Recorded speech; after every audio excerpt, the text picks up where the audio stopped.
Selamat datang bersama saya, Agung Raditya. Kembali lagi kita akan mempelajari Alkitab. Dan topik kali ini kita mempelajari tentang bagaimana kita dapat kembali kepada Injil di tengah-tengah dunia yang terus menggerus kita untuk melupakan Injil. Di tengah-tengah dunia yang terus membawa kita melakukan kehendak dari si jahat, yaitu iblis. Mari kita mulai.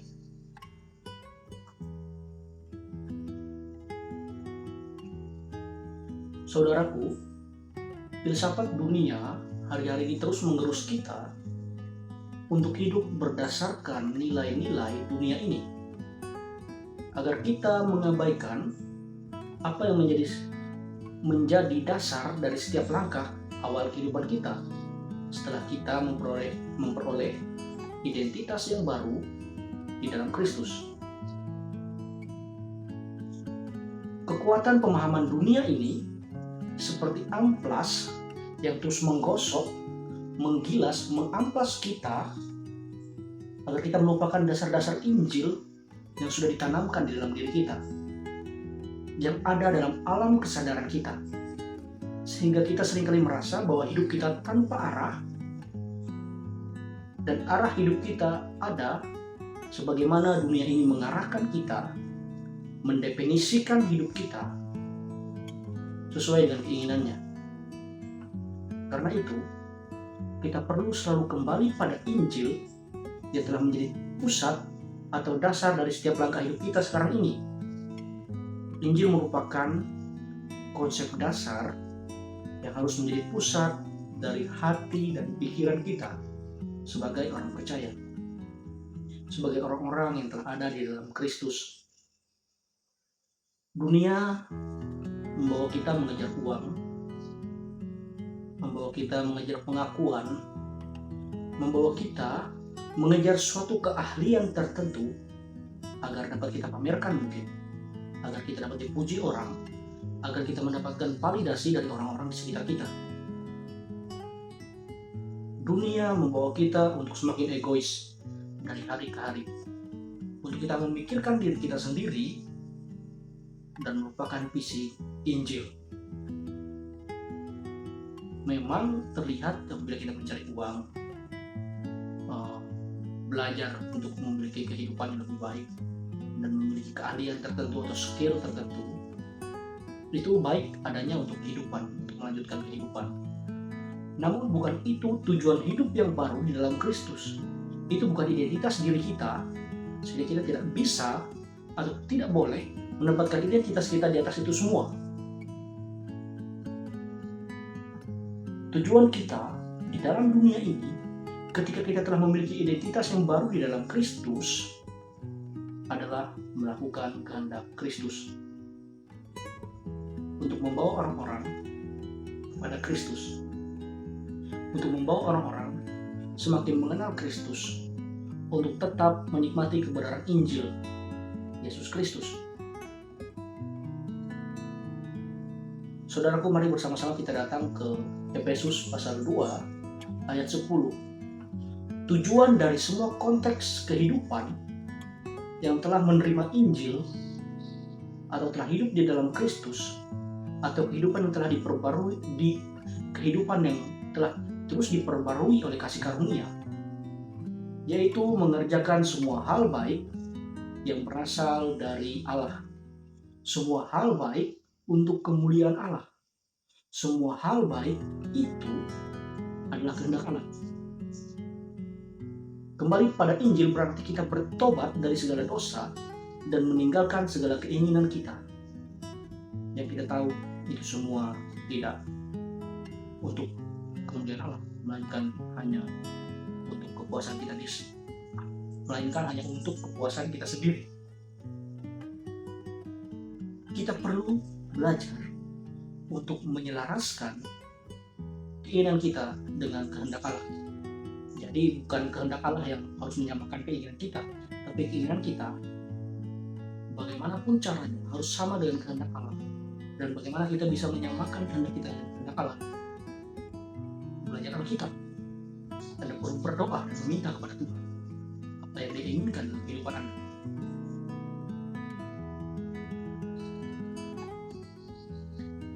Saya membacakan Efesus pasal 2 ayat 10. Karena kita ini buatan Allah, diciptakan dalam Kristus Yesus untuk mengerjakan pekerjaan yang baik,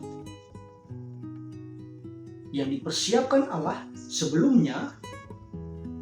Ia mau supaya kita hidup di dalamnya.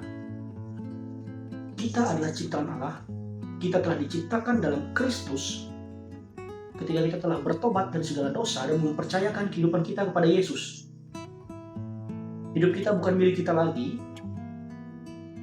melainkan milik Allah. Tidak ada yang lebih indah dari kebenaran ini, teman-teman. Tidak ada yang lebih indah dari kebenaran ini, saudaraku.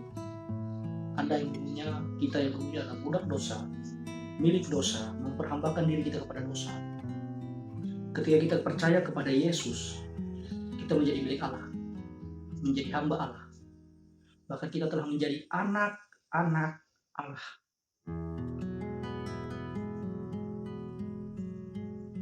Kebenaran ini menunjukkan kepada kita identitas yang baru di dalam Kristus.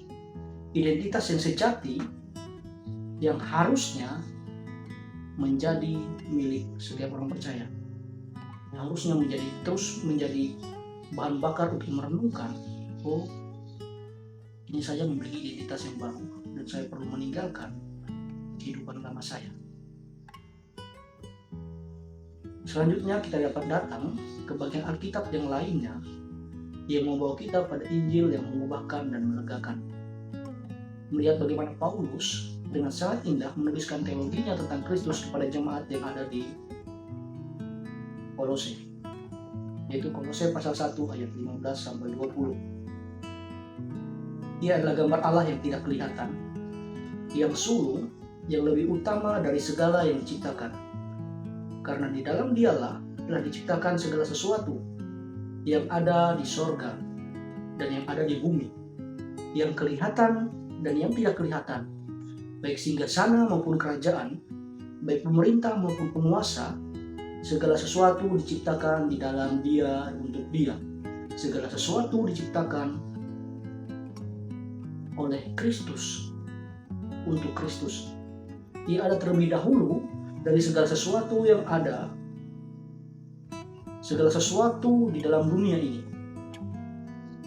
dan segala sesuatu di dalam Dia. Ialah kepala tubuh, yaitu jemaat. Ialah yang sulung, yang pertama bangkit dari antara orang mati, sehingga ia lebih utama dalam segala sesuatu. Karena seluruh kepenuhan Allah berkenan diam di dalam Dia, atau di dalam Kristus. Dan oleh Dialah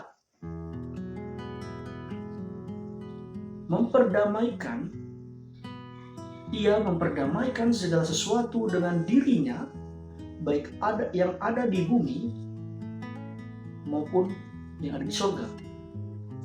Sesudah Ia mengadakan pendamaian oleh darah salib Kristus.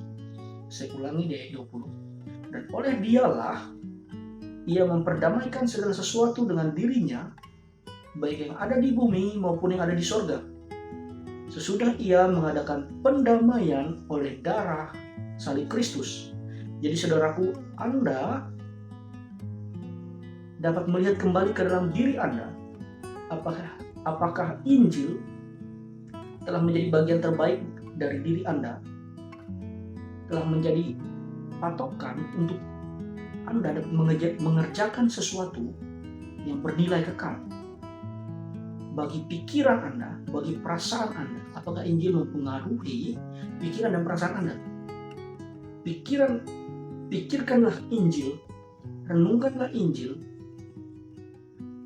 bersukacitalah karena kita telah diperdamaikan dengan Allah, dengan Kristus di atas kayu salib. Dia telah menanggung semua dosa kita, hukuman dosa kita, dengan diberikan kepada dirinya di atas kayu salib. Dan kebenarannya dan dalam prosesnya tidak terus dikuduskan oleh kuasa Injil. Kita dimampukan untuk terus dapat kembali pada Injil apapun yang terjadi dalam kehidupan kita.